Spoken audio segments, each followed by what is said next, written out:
Hi everybody, it's Natasha Lester.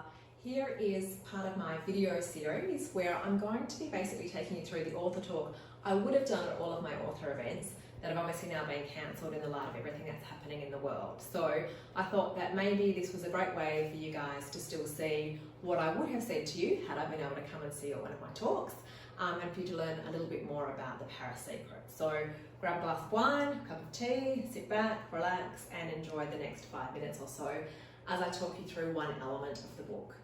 So today what I thought I would talk about is a trip that I made to Sydney in 2018. So one of the main characters in the Paris secret is named Kat, and she's a character in the contemporary storyline of the book. Like my other books, it has a historical narrative and a contemporary narrative. And Kat's job is a fashion conservator. So a fashion conservator is someone who works at a museum and they look after all the different fashion objects that are held by the museum. So that could be anything from a beautiful Dior gown to an 18th century fan.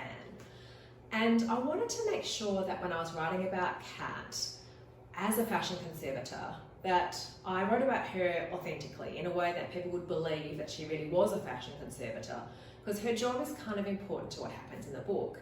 And obviously I'm not a fashion conservator, so I've never met a fashion conservator. I could read a little bit about fashion conservators, but I didn't think that was going to really cut it in terms of how I wanted to write her character in the book. So I always think if you don't ask, you won't get, but if you do ask, well, you never know. So I sent an email off to the Powerhouse Museum in Sydney because they've got a great collection of fashion. And I just explained who I was, that I was an author, that I'd written some books, and that I wanted to speak to one of their fashion conservators if possible to find out more about what she did. And also, the other thing I wanted to do, given that I'm writing a book about a collection of 65 haute couture Christian Dior gowns spanning a period of 65 years, was to actually touch a Christian Dior gown and look inside a Christian Dior gown. I'd seen lots of Dior gowns in galleries, in museum exhibitions at this stage, but it's very different seeing a gown on the outside, seeing a gown on the inside and being able to touch it. So I thought maybe I'm being a little bit cheeky by asking all these things, but you just never know. Anyway, as luck would have it, clearly the universe wanted me to write this book. My email found its way through the main kind of info desk to the fashion conservation department, and the fashion conservator at the Powerhouse Museum, right at the minute that my email landed in her inbox, was reading one of my previous books, The Paris Seamstress. So she knew who I was and she was more than happy to help me. So she said, come on over to Sydney, come downstairs with me in the Powerhouse Museum and take a look at what we've got. So I said, yes, I will. So what we first of all did, obviously, was put these very attractive blue gloves on our hand. This is my hand in a pair of gloves. So these gloves are designed to make sure that we're not transferring any oils and things like that from our fingers onto these gowns that could be decades old. And then we went downstairs, and what you see in the archive storage area of the Powerhouse Museum, in the garment area, are all these drawers. So lots and lots of drawers stacked up, and they're very, very long drawers in order to obviously keep a gown laid flat. Each drawer has got a little image on it so that the fashion conservators know which particular piece is stored in which particular drawer. And this is a close-up of the Christian Dior Moulin à Vent, or windmill dress from 1949, that we'll see just a little bit more of in a moment. So that's the dress that was stored in that particular drawer. And as you can see, you pull out the drawer, it's nice and long, the gown's laid out flat underneath all of this archival tissue paper there. You take the tissue paper off and voila, you find something quite marvellous. So that's not a Dior gown, but what we did see in the next drawer was the Dior gown. So this is, as you can see, Christian Dior Paris, it's got the label on there. This is the Moulin à Vent gown that they hold in their collections from 1949. And so we opened the drawer, and here was this beautiful dress. This is a picture of it from the Met Museum. So this is what the dress actually looks like when it's on a body. You can see it's got two different kinds of fabric.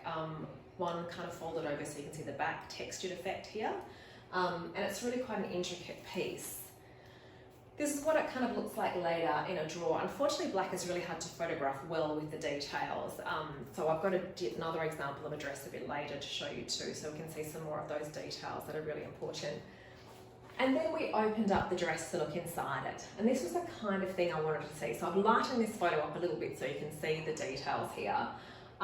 These little fabric covered, they look like a bit like buttons here in the dress. They're actually lead weights. And in most of the haute couture Christian Dior gowns, you'll find these lead weights. And what they're for is to help the dress to hang and to sit correctly on someone's figure. So often these dresses didn't actually require a lot of kind of petticoats and undergarments to make them take their shape. All the things that they needed to be able to achieve their full shape were sewn into the dress. So you literally had to put the dress on and it was all ready to go. You can also see some hooks and eye closures up here. It was amazing to me how many hook and eye closures are on the inside of one of these gowns, and I've got some more pictures in a moment to show you that in a bit more detail. So the inside of the dress was kind of almost as interesting, but from an entirely different perspective than the outside of the dress. This is another dress that we looked at. This one's luckily in white, so I can show you some of those hook and eye details a little bit easier. This is another Christian Dior gown. This one's from the 1950s. So again, with my blue gloved hands, I got to have a look at the inside of this one as well. And this is where you can start to see again some more of those details. So these little fabric pockets here are again those lead weights that we talked about before, sewn into the dress so it sits properly around the waist. You can see there the lovely Christian Dior label here, and that these lead weights are covered in a softer fabric so they don't rub against the skin. So they thought through even those kinds of details. And here are these hook and eye closures I was telling you about. You can see just how many of them were used, and you can see why you needed a maid to get you into and out of these dresses. They weren't something you could just kind of throw on a bit of a whim. And this is my blue gloved hand on the side of the drawer there. And we also looked at even things down to the way the bow was sewn on and the way it was tied and the way the pleats were achieved in the dresses. So it was quite amazing to see all of those different details.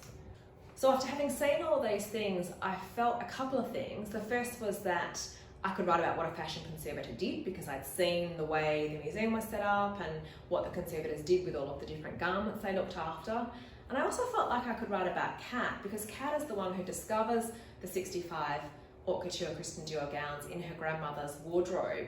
And I thought I could write about the way Kat would see those dresses, the details that she would notice about those dresses that would be different to the details that you or I would notice because we're not looking at them with that kind of fashion conservator's mind on. So I hope that you enjoy meeting Kat in the Paris Secret, and I hope that you enjoy hearing about her work and what she does as you read the book as well. And stay tuned for more of these videos in this video series. Don't forget, if you'd like to watch all of the videos, you can find them on my Facebook page, and you can also find them on my website, www.natashaalester.com.au. See you next week.